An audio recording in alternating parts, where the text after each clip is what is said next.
Never any time to learn French? Let's see, shall we? This mini-series helps you beat the no time excuse with bite-sized portions of learning in just a few minutes. Today, we are talking about the French obsession with the word on. If you hear French people speak, you'll quickly hear it. On is everywhere in spoken French. On y va? Quand on y pense, on aperçoit la mer depuis l'appartement. This is a quick guide on when and how on is used in French, so you can understand it and make it your own too. When we covered verbs in ER in a previous video, we talked about subject pronouns. Je, tu, il, elle, nous, vous, il, elle. On is one of them. La troisième personne, or third person, is il, elle. Il mange, elle mange. However, sometimes you will hear on mange. Let's chat about why this happens. If you have a visual memory, one good visual to keep in your mind is on equals we, nous. So in the main, on is used as a colloquial nous, we, in spoken language. On mange equals nous mangeons.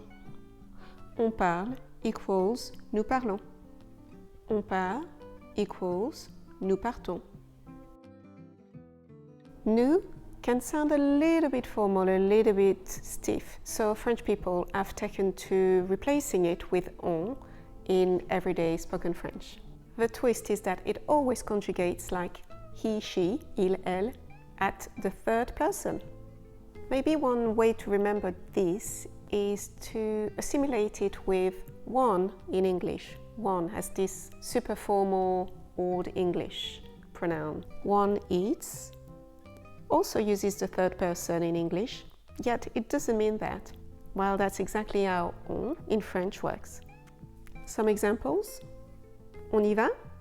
Let's go. On danse? We are dancing. Nous dansons. On habite à Paris. We live in Paris. Nous habitons à Paris. On a de la chance. We are lucky. Nous avons de la chance. Nous, the French for we, and on are totally interchangeable. So you do not have to use on. However, you should understand it because French people will use it all the time. Now, you remember how I asked you early on to think about on as a version of the English one, as in one eats, one drinks, one sleeps, as well as being used as a replacement for nous, we. On can also be used in a similar way as one is being used in English, which means as someone, anyone, an indeterminate person or people in general. So visually that's another really easy one to remember. On in French equals one in English. For instance, on a frappé à la porte? Non? Did someone knock at the door? Quand on y pense, c'est quand même amusant. When one thinks about it, it's rather comical. Or when you think about it, you in this case being someone, everyone, it's rather comical. Another example which you might see in road safety campaigns, for instance. Sur la route, quand on est fatigué, on fait une pause.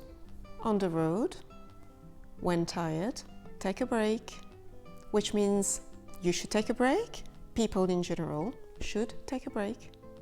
So it is a little bit like a multi-tool subject pronoun, which is really useful. In fact, listen to this. On ne se plaint pas. On ne se plaint pas. Depending on the context, this could mean I can't complain, you can't complain, we can't complain. People in general shouldn't complain, people in general can't complain. On ne sait jamais, on ne sait jamais could be understood as who knows, you never know, or we never know. So in summary, the easy way to remember this is 1.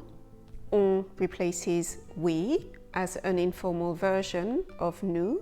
Or 2, we can think about it as the English one, which means people in general, someone, everyone. So there you go. You are all set to use and understand the French word on.